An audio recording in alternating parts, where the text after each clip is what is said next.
Hello and welcome. My name is Cat Kabira, and thank you so much for choosing to take this yoga journey with me. I've been practicing yoga for 20 years. I've been teaching yoga for 14 years, and I plan to be doing both for as long as I can. I live in Bali, Indonesia, and I've really had the pleasure to teach so many different types of people throughout my teaching career. And I've really been able to witness the power, the transformational power, in a very simple way of what yoga can do for someone in their life. So you really have made an important decision to join me on this yoga journey. And what we'll be doing together is doing what we would call the asana practice, the yoga practice, which is really the body movements that we do. Yoga is a 3,000-year-old art, give or take 1,000 years, maybe it's more, that originated in India, though has been influenced by a lot of different cultures. And it's always been a practice for everyone. And if you were to study the history of it, you would see that it's a practice that celebrates the body, celebrates the mind. And it can go into meditation work, it can go into philosophy and study, it can work with sound, and it works with the body. So there really are a lot of opportunities to follow the practice in a way that delights you, that really works for you. Sometimes there's this misconception that yoga is meant for someone who's young or already flexible. That's probably the most common question or fear that my students will share with me. Kat, I'm not flexible enough. Well, that's why you come to yoga. My favorite thing personally is working with someone who has some sort of tension in the body, which in reality we all do, who has some sort of pain or injury, which in reality we all do, and showing that in very simple, easy ways we can make a big difference in our life. So the invitation for you is to come along with me on this journey. When I first started teaching, I was gifted enough to actually work with, it was a group of men and women in their 60s and 70s who had never practiced yoga before. And we did a really simple sequence a few times a week. And one student in particular, she came to me and she said, I really love this practice, but I have certain limitations in my body. I have a certain disease that I've been told by my doctor only 4 people in this world have. I can't really twist from side to side, can't really bend, and I can't raise my arms above shoulder height. My doctor just said, take painkillers. Now you have to remember that this was my first month of teaching yoga ever. And I said, it's okay, show up, do what you can. Breathe. If you focus on your breath with your body and you don't push yourself, you really just stay within what feels right, that's the best thing. And quite honestly, because I was managing 30 other people in the class, I didn't really think about it after that. A month later, I'm not kidding you, suddenly I'm looking at her and she's twisting from side to side, her arms are raised up, and I'm thinking, wait, she's supposed to be disabled in some way. And I talked to her after class and she said, oh yeah, Kat, it's amazing. I just did what you said. I just breathed, did what I could, and suddenly I started to get all this other movement. So there was nothing magical that I did. I didn't give her any extra special attention. I didn't teach any special tricks. She was doing the regular flow as the rest of us, but just was modifying. And 4 months later, I got her up into her very first headstand. Her husband was horrified. It was amazing. So the reason why I'm telling you this is that you may be starting out with certain limitations, certain tensions. Beautiful. That's when you practice. And then see what happens. This is when you commit yourself to a daily small practice and see what happens. For myself, there are days where I wake up where I'm feeling a little achy and cranky. Other days where I feel really energized. And not just because of what's going on in my body, but it could be the time of day. If I'm feeling a little stressed or a little emotional, it could be just what's going on in the rest of the world. I feel a little different. So don't compare yourself to progressing a certain way each time. The primary practice of yoga is learning to listen to yourself in a very kind way and just seeing what does your body need. And as you listen and as you breathe and as you respond, you'll find great openings. We specifically designed this series for you, especially if you are older in age. If you've had a mostly sedentary lifestyle, if you've ever had any sort of injuries or surgeries or certain disabilities that have hampered your movement, if you've never done yoga before, if you've been intimidated by the practice, if you've always thought that yoga was for the other people. This is a beautiful practice that encompasses 8 videos, and 7 of which you follow along, 1 each day, goes through every specific body part. And then the 8th video is just the overall flow, where it kind of pulls the highlights from each one. You will notice with practice that suddenly those joints that may be a little stiff or crackly, maybe even a little bit out of alignment, will start to get more fluid. A body stays healthy the more fluid and flexible that it is. Muscles that haven't been used for a while, both will get a little bit more flexibility and opening, as well as some strength. And the key behind all of this is just having awareness. All of us, no matter what age we are, if we haven't taken that time to really go into our body and listen, because yoga really is a portal to listening to ourselves in a really new way. You start to get a whole different kind of connection in the body, and that's where the vitality comes. So the goal isn't about having some perfect yoga pose. There isn't a perfect yoga pose. Yoga was designed for something that we do age with. And I know that with all of my clients that I have, more and more, even for my advanced practitioners, the advanced yogis, the practice actually is very, very simple. And really playing with how do you create stability, alignment, and health in the body so that you continue to feel really good as you age. So what this introduction is really just preparing you for these videos. I'll be introducing different terminology so that you're more familiar with it as we practice, as well as showing you the props and alternative props to work with to support you in this. So let's get started.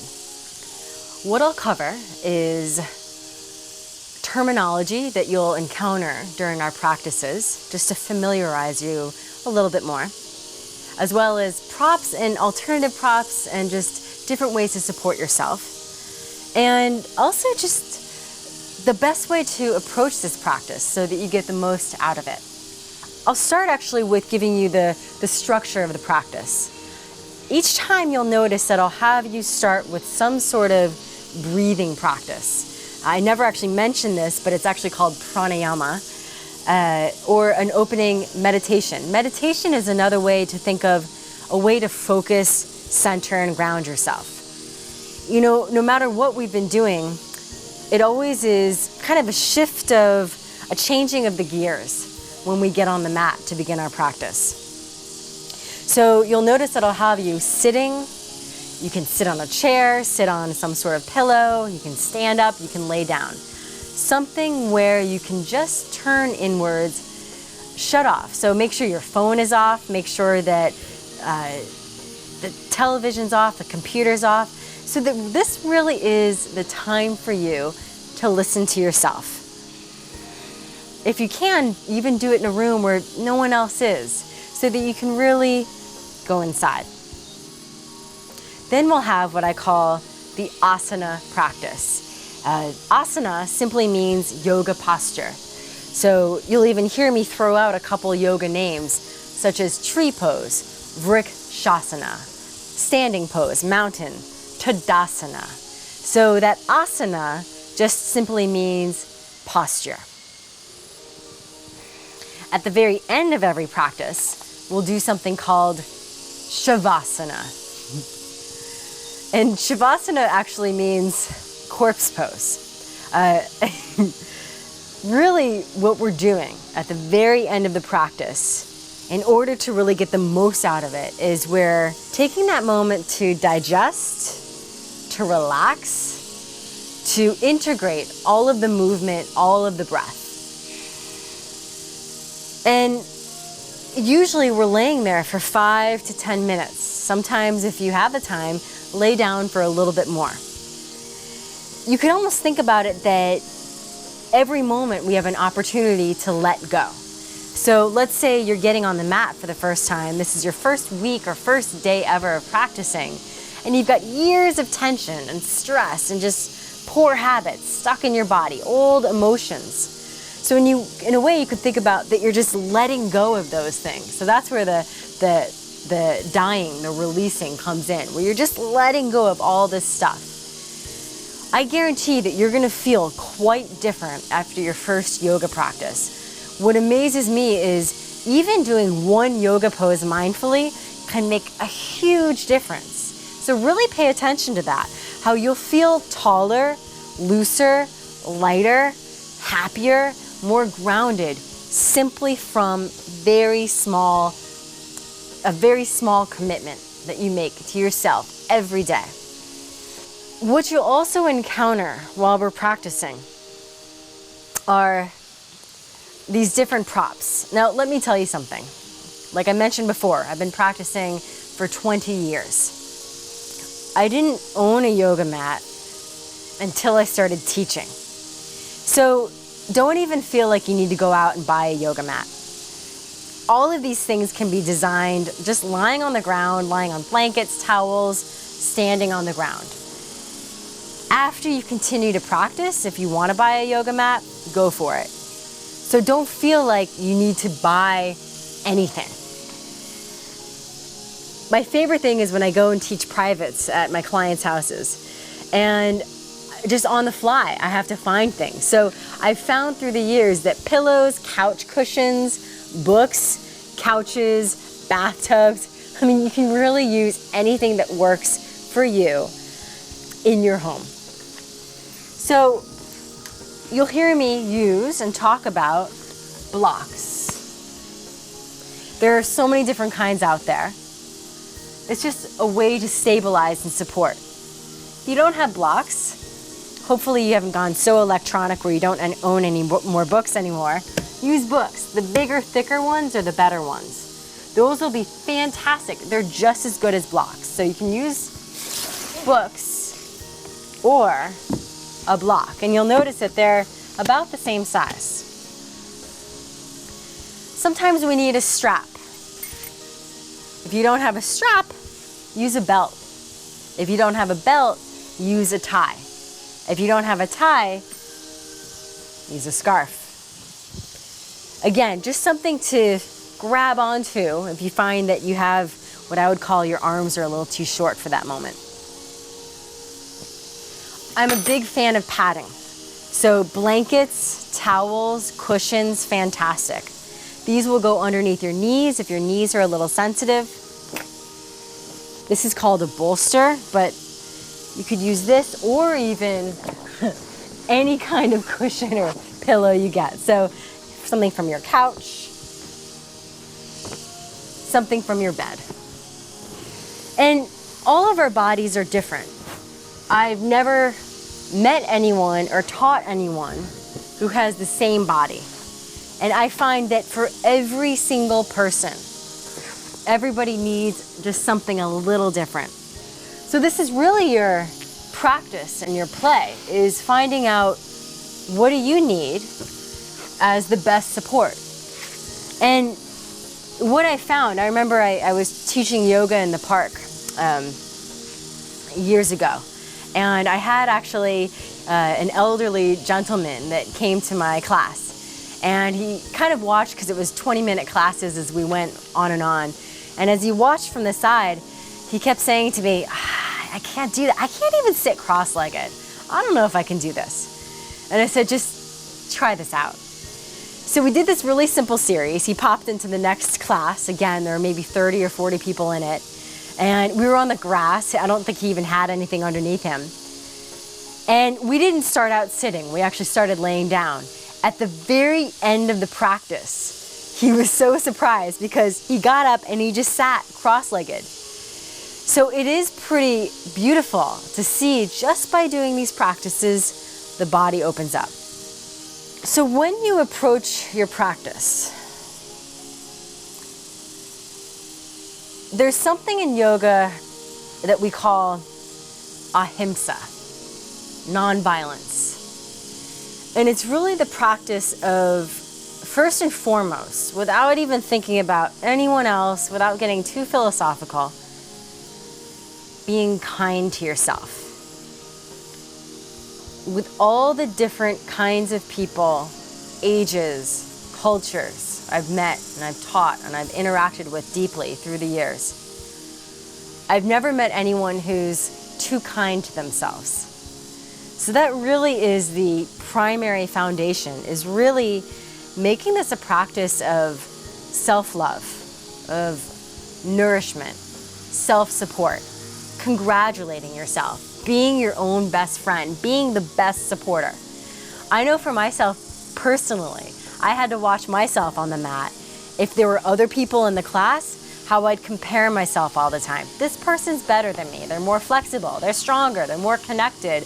They're more intelligent, beautiful, thin, whatever. And I really had to watch that part of myself. And it's amazing how the way we think affects how we feel in our body and also affects what we're capable of in our body.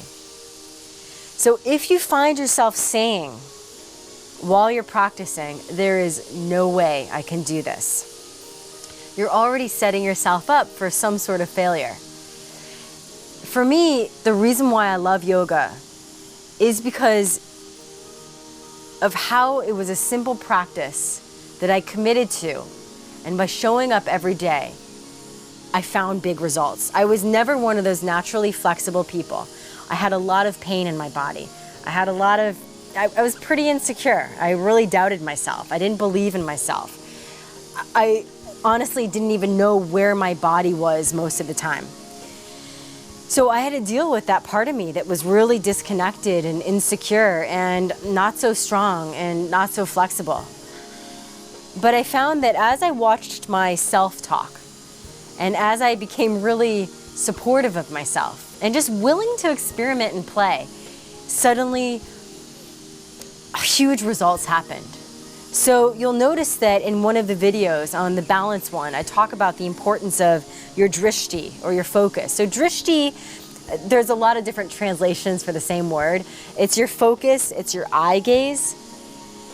If you keep your focus steady, if you visualize yourself successful, if you allow yourself to fall and make a mistake, that's probably the most important part. When I watch children, they're falling all the time. They're like, check me out, and they fall on their ground. You can also think about falling, it's fun. It's like falling in love. And if you give yourself permission, because I think one thing that happens as we get older, as we become grown up, as we age, is that we feel like we've been here long enough where we somehow have to have it together. We somehow have to know what's going on. We somehow get a little serious. And I would say that the saving grace in the practice is, number one, do not take yourself so seriously. And I'm sure you can agree with me that we still don't really know what's going on as we stay here. We're still hit by surprises because there's always new challenges. So you're just here to be with yourself. That's the practice. Have fun. Do what delights you. I'm throwing out just different possibilities of movements in your body. You may discover something else that I haven't even mentioned. So really allow yourself just to play. This is your portal to finding more health, more vibrance, more freedom, not just physically but in your body, but mentally and emotionally, simply so that you can really get the most out of you being you in this lifetime. And I really look forward to our whole journey together. This really is the beginning for you. And my hope and my encouragement for you is that as you begin this journey with me, you allow yourself to just go as far as you can. I can't tell you how many, because up to this point I've been telling you about my students. But of course, being a teacher in this field, and especially someone who travels around the world, I get to encounter a lot of teachers. And some of my favorite teachers are in their 70s and in their 80s. And I remember early on in my career, one of my favorite teachers, actually it was a married couple, and they both started yoga when they were 70. And that was pretty amazing. And they talked about the challenges that they worked through in their body. But in reality, while on one level we have different things at different ages that we encounter, all of us are learning how to be in the human body. And it really is amazing once we pay attention and devote some time to this, how the body starts to open up. So really allow the possibility for you, no matter what your history is, that there can be some huge evolution and growth. And especially if you start now, it's amazing what your practice will look like in 6 months, 1 year, 2 years. And there are countless examples. I was just thinking about this teacher I met last week, and I was pretty impressed by her practice. And she said, yeah, I started practicing when I was 62 years old. So this really is the moment for you to allow yourself to get inspired, to get excited about all the possibilities, to really open your mind to who you really can be in your body. And first and foremost, let the delight, let the love of being in your body really guide you in that way. Age really doesn't have to be any sort of limitation. And part of the practice of yoga is starting to play with, okay, maybe you've had a hip replacement, maybe you've had knee surgery, maybe you've had your shoulder dislocated or torn, or you've had different things. Maybe you have a certain disease, something going on. But still, any sort of limitation that we have, and we all have them, really is an invitation to step in. And there's a certain gift there in which we can really find some deep power and possibilities. So I am excited for you. I'm really excited for you to start this and don't stop. Keep going. And thank you so much for choosing to join me on this journey.